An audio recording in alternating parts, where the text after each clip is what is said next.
Imaginez. Imaginez un espace où vue aquatique se mêle au jeu de la faune marine.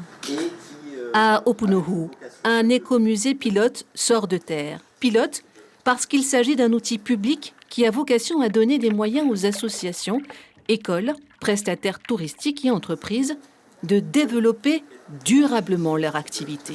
L'objectif, c'est que cet outil serve aux prestataires touristiques existants sur le territoire. Et Dieu sait que malheureusement aujourd'hui, c'est compliqué pour eux, étant donné le contexte sanitaire. C'est pour ça qu'on veut ouvrir en juin prochain pour pouvoir faire profiter aux prestataires touristiques de Moorea de la haute saison.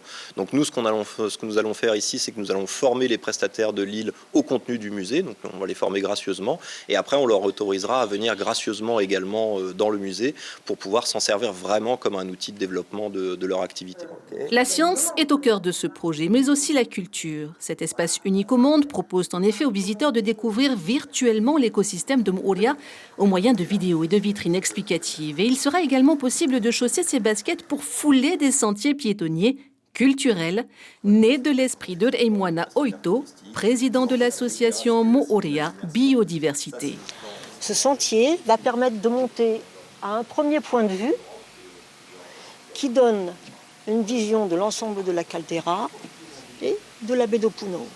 Et sur ce sentier, nous allons expliquer notre projet concernant la réhabilitation de cette parcelle qui est fortement secondarisée, c'est-à-dire qui est envahie de plantes exotiques qui n'ont pas leur place, avec un sous-bois qui est fortement dégradé. Et nous allons ici planter des plantes indigènes, des plantes de la forêt naturelle de Moorea. Et nous allons faire participer nos visiteurs au processus de réhabilitation de cet espace. Le projet du Fare Natura ne date pas d'hier. Et si la paternité revient au chercheur du CRIOB Serge Plane, la décennie qui a suivi son élaboration et sa réalisation a vu l'adhésion des habitants de l'île. C'était une très bonne idée, bien sûr, et puis ça va animer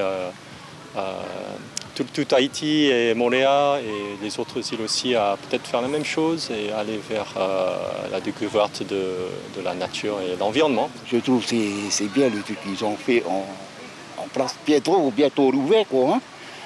Et en plus, c'est juste à côté chez nous. C'est ça qui est bien. Pas encore terminé, l'écomusée attend la livraison de 4 aquariums où seront reproduits l'écosystème corallien, littoral et lagonaire d'Opunohu. Une taraudière bio complétera le dispositif. Ouverture des portes, juin 2021.